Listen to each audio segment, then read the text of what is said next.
Right now, you're listening to the Azeem Digital Asks podcast, the podcast where I, Azeem, talk to some of the top marketers in the industry, find out everything about them, how they got to where they are today, and more importantly, sharing some really useful marketing tips that will help everybody listening to this become better marketers. Stay tuned for another great episode.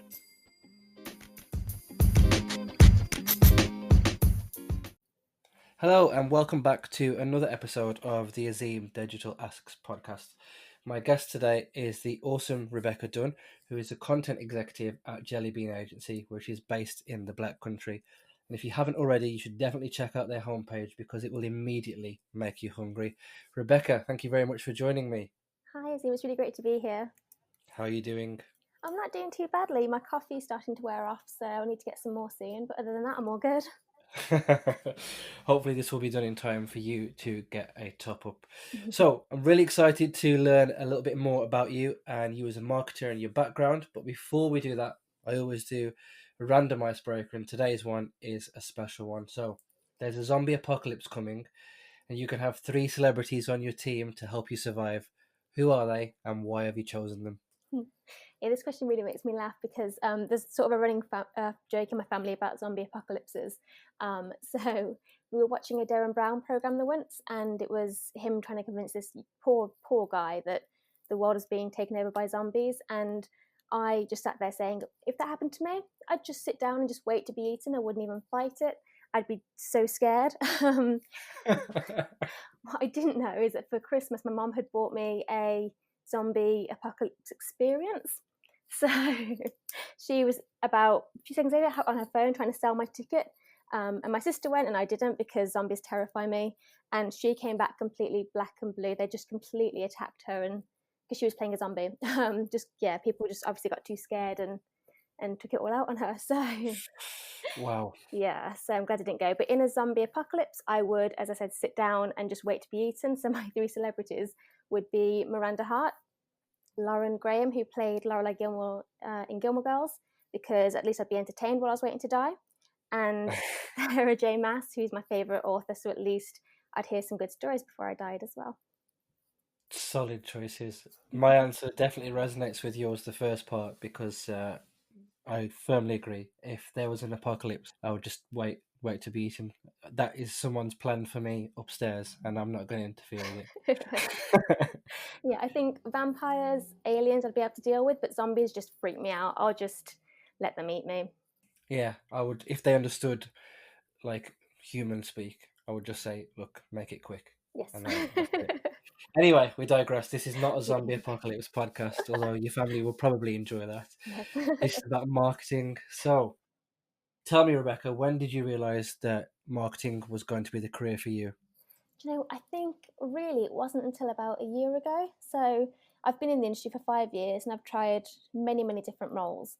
But it wasn't until I started working at Jelly Bean and I was given full control over content that I really fell in love with that sector of the industry and decided it was the one for me.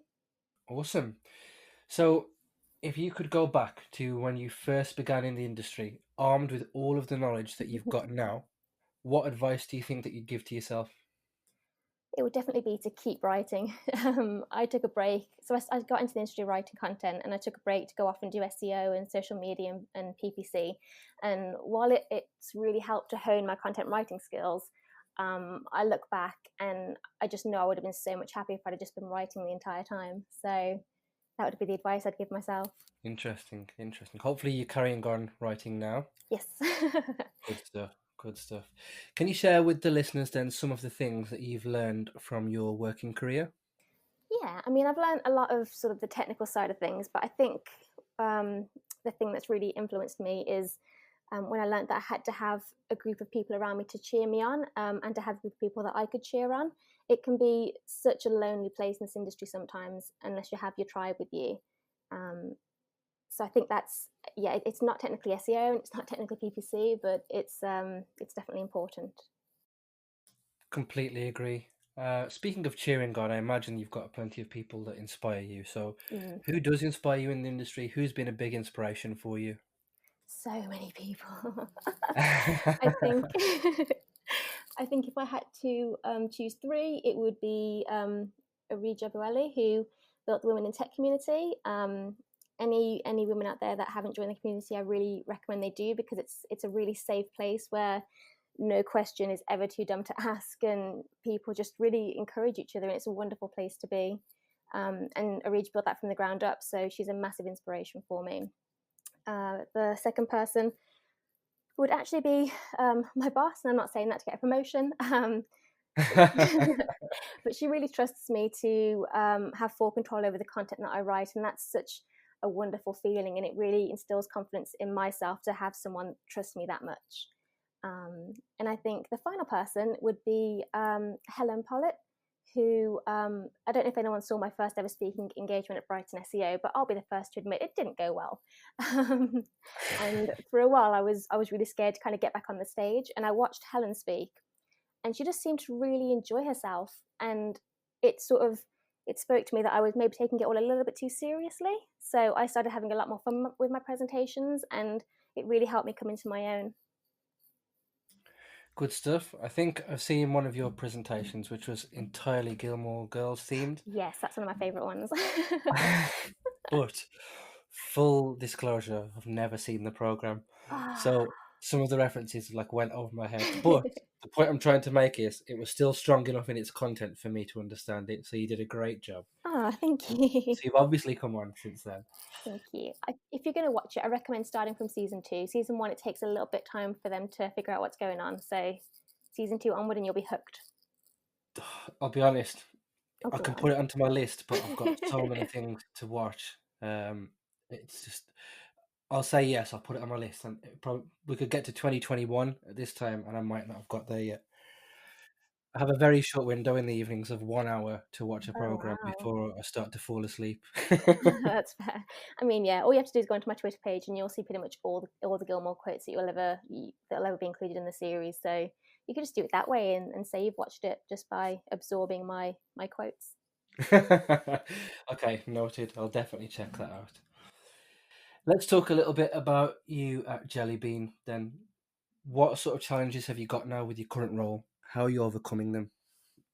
I think probably the biggest one is learning the ins and outs of the different industries. We have a really eclectic variety of clients. Some that offer services I've never even heard of before. So, sort of being able to write for them with an expert tone, it can be really tough at times. And I honestly think that the only way to overcome that is to really geek out on it. So, spend some time looking into it, read up on it, know the site inside and out and what they offer. And I think any questions that pop into my head around topics that I could cover, yeah, really geek out and learn as much as I can before I start writing it. Very valuable advice, which I'm sure a lot of the listeners will take a lot of value from. Tell me a little bit about COVID then. How has COVID affected the business and how did you respond? So in terms of COVID, I mean, I don't really have as much of a client-facing role. That's very much sort of part of what Laura does. But we were actually really, really lucky with COVID. If anything, we've managed to come out stronger with like some really good client relationships from it. And I think that's just from the way Laura handled things. We were really, really lucky. Good stuff. I think a lot of my guests have said very similar things. Good. And it's quite positive for me to see, well, hear that people are coming out of this with much stronger relationships between the clients. It's really good. If there is a positive is really the wrong word to use, and I can't think of the right thing to say because obviously lots of people have lost their lives. But if there is anything to take from this, it's that from a marketing point of view, it seems like a lot of agencies and clients have developed stronger relationships, which is good. I am all for it. Lots of learning, obviously. Speaking of which, how do you continue to learn and gain knowledge in order to either stay on top or in line with everything that's going on in the industry? Mm. I spend so much of my time in the Women in Tech group. We have a Facebook group and a Slack group, and every post that comes that gets posted, kind of a different word for that, said the content writer. I really read through every single comment, even if it's got nothing to do with content writing. I just, yeah, every ounce of knowledge I soak up from them.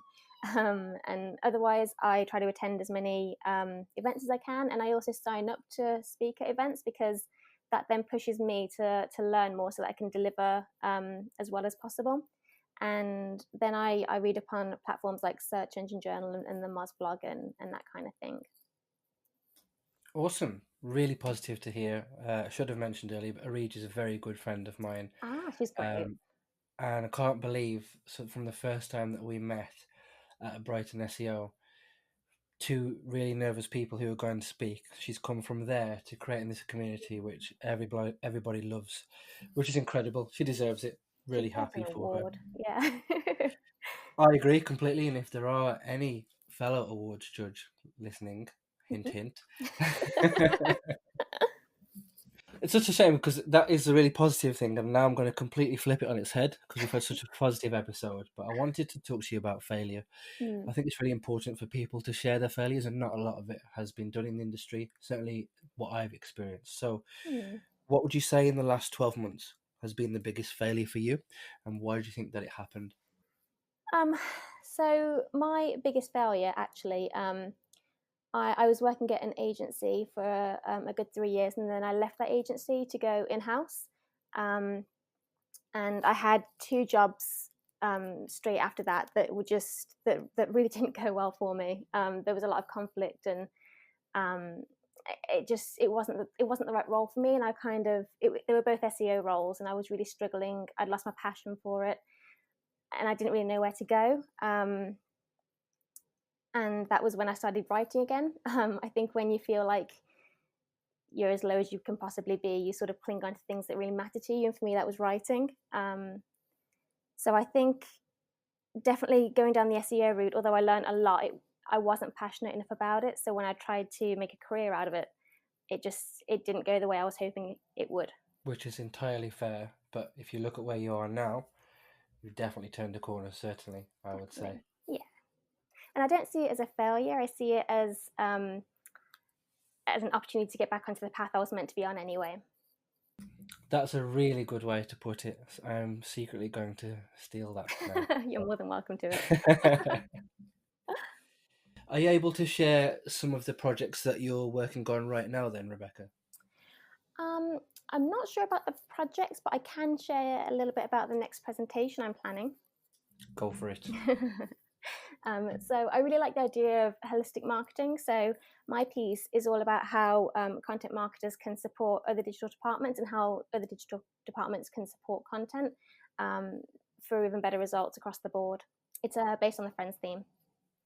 Ah, nice. So will it be entirely Friends theme presentation? Yes, loads of gifts. Sold. After this is finished, you'll have to let me know when you're delivering that, and I will sign up immediately. Brilliant. Awesome. Right, let's pretend that you could swap with me and ask yourself a question that I've not asked you. If you had the opportunity to ask yourself a question, what would it be?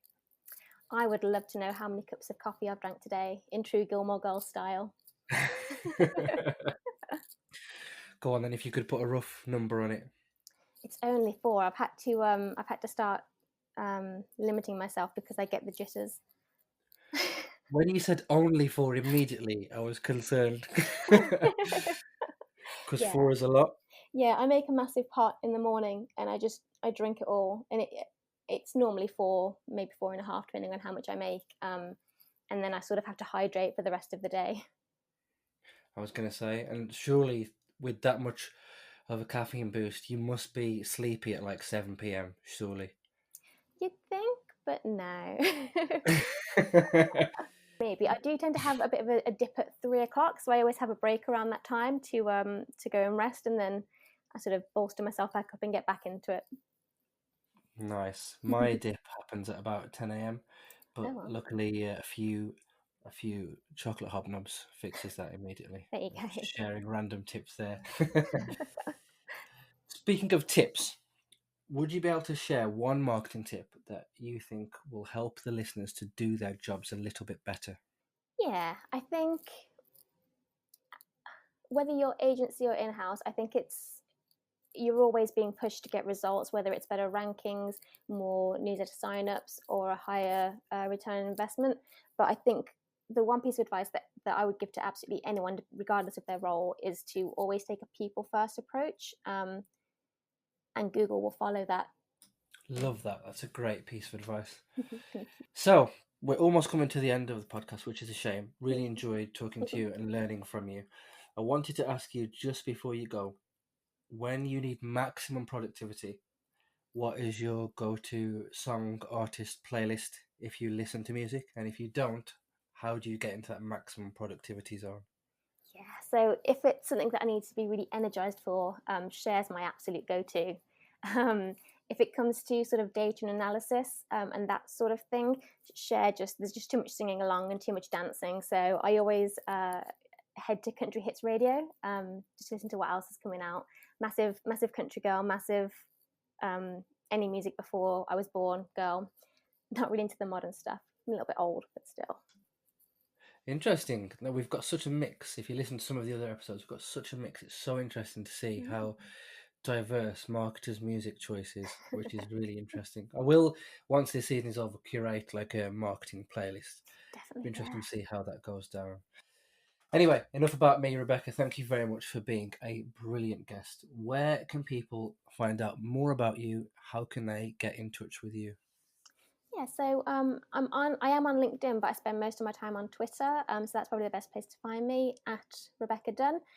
It's mostly Gilmore Girl gifs and pictures of my cat, but I like to think it's entertaining.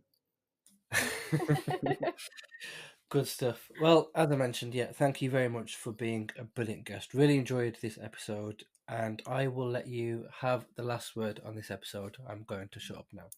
Thank you so much for having me. It's been a lot of fun.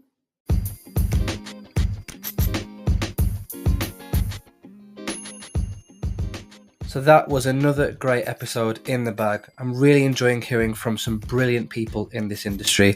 If you enjoyed this podcast, please follow me on Spotify. Please leave a rating on Apple Podcasts or whichever platform you are using. Tell a friend to tell a friend, and hopefully see you for the next episode.